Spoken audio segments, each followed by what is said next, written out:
I mean, I wanted to marry Harry. You wanted to marry Harry. You wanted to marry... We all wanted to marry Harry. We've already seen the incredible twists and turns of Meghan's life that led her to Prince Harry. She's devoted her time to good causes. I don't think it's right for kids to grow up thinking these things. Risen to stardom.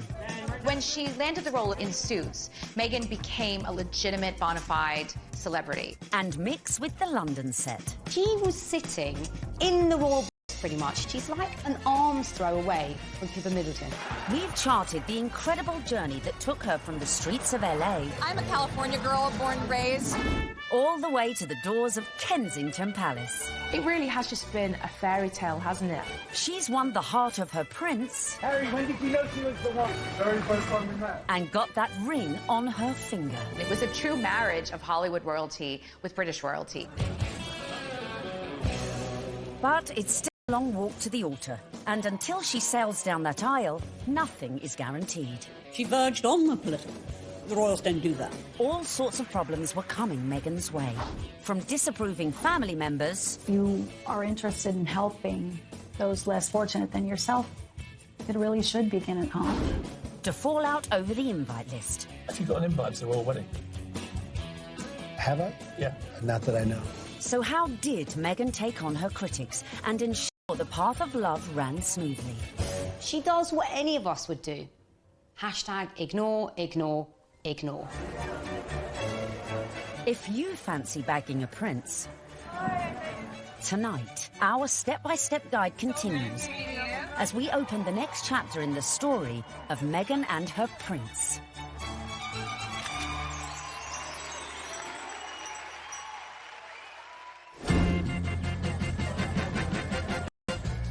Meghan and Harry were united in their passion for change. And in the months following their engagement, Meghan had thrown herself into charity, winning the hearts of the British public. It was clear from day one that she was like a duck to water. She's absolutely natural at this. Very engaging, very warm, lots of eye contact. Harry was showing off his new fiancée far and wide, and she charmed everyone from all walks of life, including those who walked on four legs. She even wore a matching coat for the occasion. You can see the American effect of Meghan Markle in every single photo call and every single walkabout. When Meghan goes on walkies with Harry, she's hugging people. In Nottingham, the couple visited charities that were close to Harry's mother's heart. You could see the pride in Prince Harry. I mean, it was a joy to watch. While back in London, a visit... Everyone is listening, and I'm in the same room as the royal couple right now. They actually shook my hand. I didn't expect that. I thought, you know, it would just be a distance. They were pretty cool. It was a real nice, good, feel-good factor. They should come more often. They really should.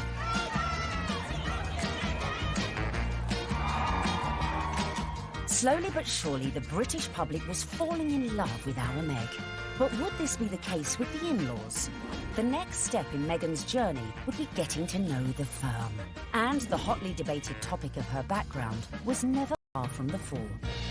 You be Harry, and I'm gonna be the, Queen Elizabeth, since I got this on, right? And you telling me about your girlfriend, okay? Hello, Harry.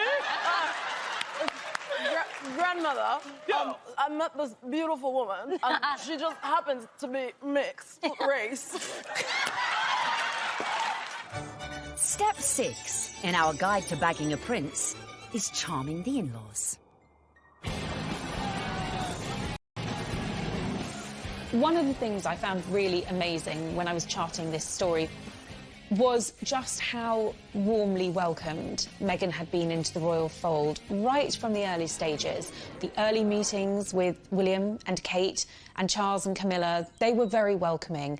And actually the speed at which Meghan was introduced to the Queen was very surprising. When I looked back at Harry's relationship with Chelsea, it was several years before Chelsea was introduced. Queen Cressida, who dated Harry for 2 years, was never introduced to the Queen, but within a matter of mere months of dating her, Harry had Meghan meet the Queen.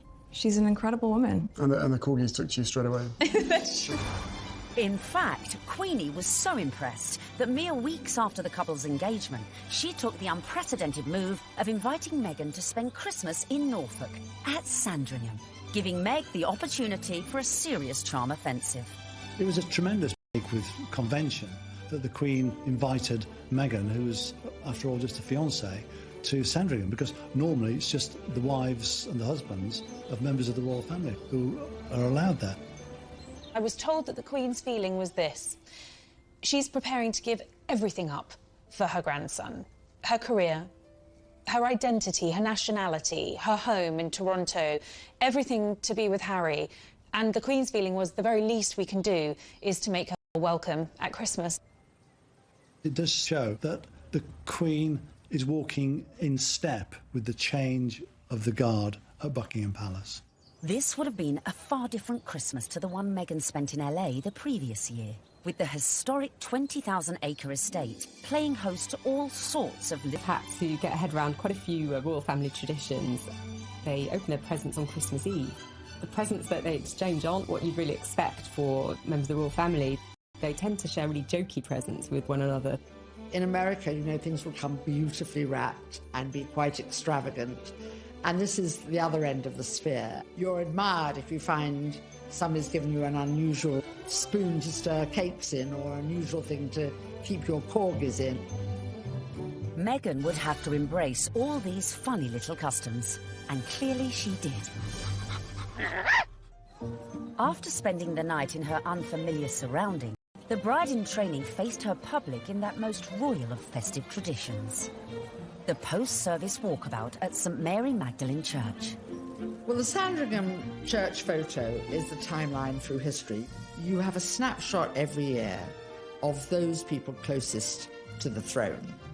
Now, often you're looking at a picture of a child who was barely able to walk perhaps a year ago, and suddenly they come out of the church. That image will change. In a few years' time, we'll have those couples and their children will be going to church. In a few more years' time, and you may not have the older generation. This year, of course, was Meghan's year.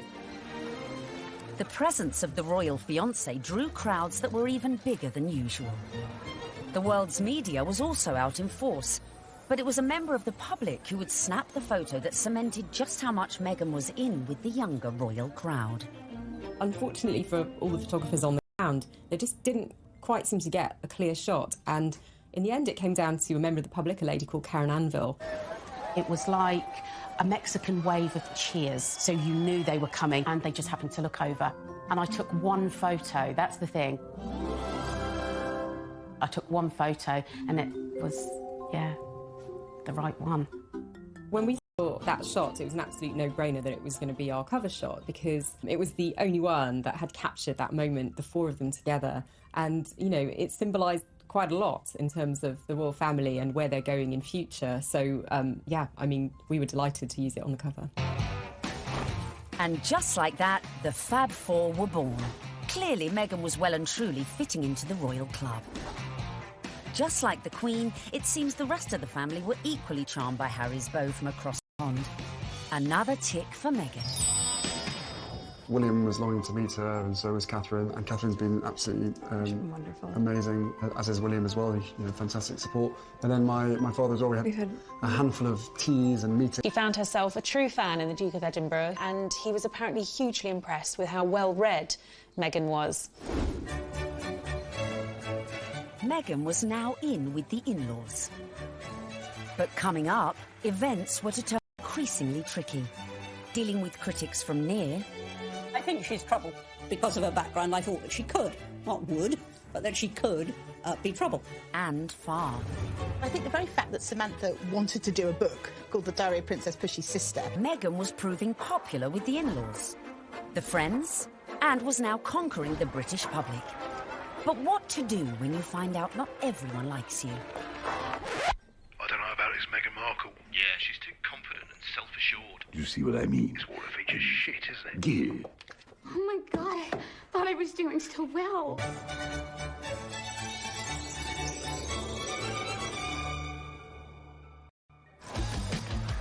When the news that Prince Harry was dating an American actress first came out, I think that the reaction amongst the British public especially was equal parts excited and disapproving.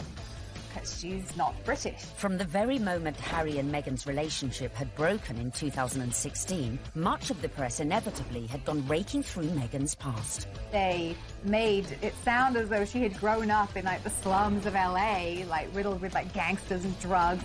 With some reports focusing on the breakup of her parents' marriage and her relationship with her half-siblings. Time is 7 minutes Harry past. didn't help matters when he went on to guest edit BBC Radio 4's Today programme. It started well. Morning. Very good to see you. He got some of his mates on the show, like this guy. Okay. Do I need the British accent? But if you start using long pauses between the answers, you're probably going to get the face. Let me see the face. Oh, okay. But during the course of the programme, Harry answered one question about Meghan. It was your future wife's first Christmas with the in-laws. How was it? She really enjoyed it. The family loved having her there, and it's the family that I suppose she's never had. It's the family that I suppose she's never had. But Harry's comments did not go down well with one member of his future wife's family. Meghan's half-sister Samantha was very cross with what Harry said on the Today programme about the family not being close or a normal family.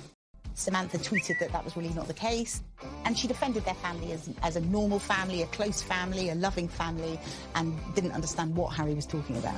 A book called Diary of Princess Pushy's Sister. I think the very fact that Samantha wanted to do a book called The Diary of Princess Pushy's Sister implies that maybe she was not over fond of her younger half-sister and maybe is a little conflicted about Meghan's success. There's no bigger media vulture with this wedding than you, is there, Miss Markle? I mean, how you have the gall to come on here and talk about media vultures? You're doing a book called The Diary of Princess Pushy's Sister. You've been trashing her for 2 years, you little vulture. I've made it clear in several interviews that you can't judge a book by its cover, and similarly, you can't judge a book by its title. Samantha also criticised Meghan's charity work. If you are interested in helping those less fortunate than yourself, it really should begin at home. Could all this bad publicity derail the wedding? And just how should Meghan respond to this particularly barbed attack? The temptation must have been huge for Meghan to have responded to the critics, who were, of course, her family members. She kept a dignified silence. I mean, you've got to feel for Meghan. What would you do if your family were being an absolute nightmare? It is seriously embarrassing. So she does what any of us would do. Hashtag ignore, ignore, ignore. But would Meghan be able to keep her composure in the face of her next critic?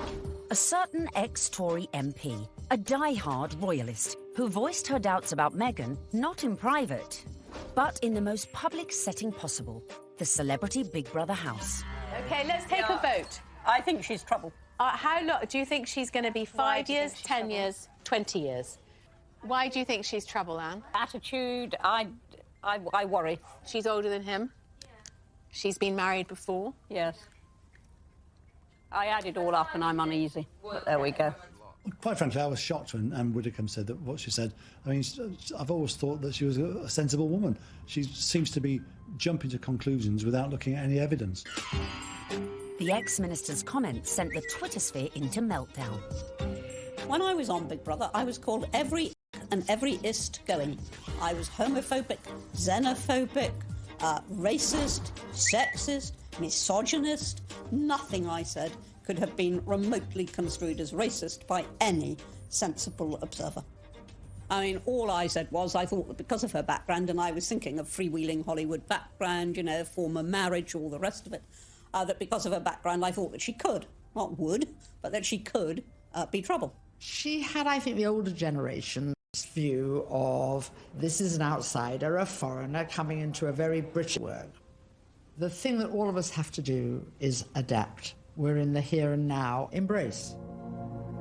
But one woman who was not prepared to embrace was Jo Marnie, girlfriend of then UKIP leader Henry Bolton, who sent a series of racist texts.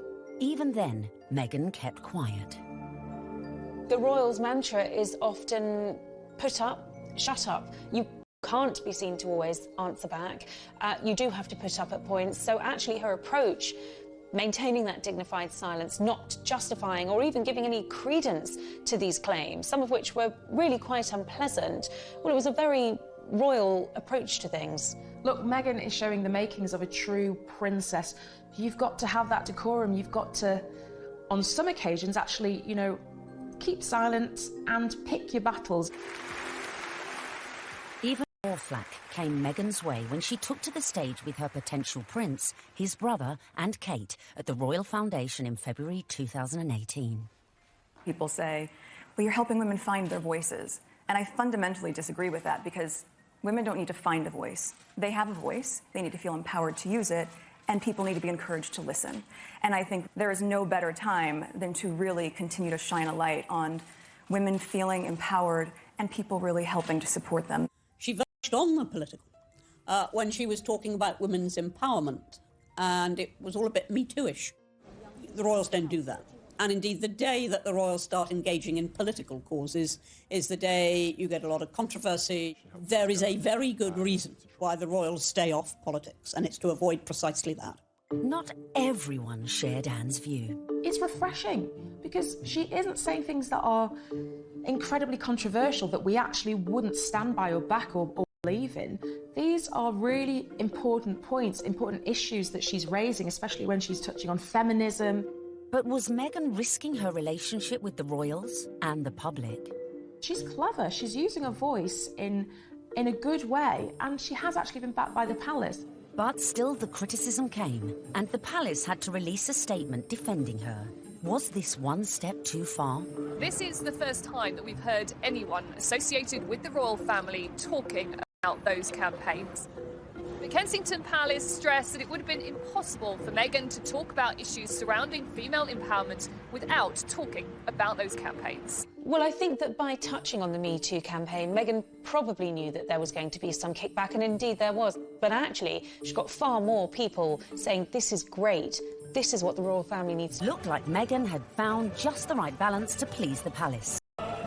So, next step in our guide, embrace your prince's religion.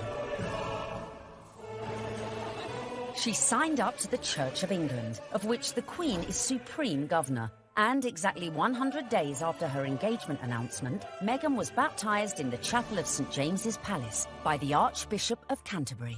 It was very special. It was beautiful, sincere, and very moving. It was a great privilege. Although she had attended a Catholic school in LA, Meg had a Protestant background. Her father was a member of the Episcopal Church of the United States. It would not have been an enormous step, to get baptised, but it was a big step in a way. But I think out of deference to the Queen and to her very strong faith, it sort of tidied things up, and it augurs well for the future, because she will have to attend many, services in Church of England cathedrals. Coming up, Meghan's headed ever nearer to that chapel of love, but the journey would become increasingly problematic. With a guest list to organise... Have you got an invite to the royal wedding? Have I? Yeah. Not that I know. And dramas coming thick and fast from her very own family. All of a sudden, his health isn't good, and he can't come to the wedding. Dun, dun, dun. Welcome back, where we find Meghan almost at the final furlong of her romantic journey. It's an incredible rags to riches story. It's amazing. I'm so jealous. I mean, I wanted to marry Harry. You wanted to marry Harry. You wanted to marry... We all wanted to marry Harry. We've already seen the incredible twists and turns of Meghan's life that led her to Prince Harry. She's devoted her time to good causes. I don't think it's right for kids to grow up thinking these things. Risen to stardom. When she landed the role in Suits, Meghan became a legitimate, bona fide celebrity. And mix with the London set. She was sitting in the royal pretty much. She's like an arm's throw away from Pippa Middleton. We've charted the incredible journey that took her from the streets of LA. I'm a California girl, born and raised. All the way to the doors of Kensington Palace. It really has just been a fairy tale, hasn't it? She's won the heart of her prince. Harry, when did you know she was the one? Very first time we met. And got that ring on her finger. It was a true marriage of Hollywood royalty with British royalty. But it's still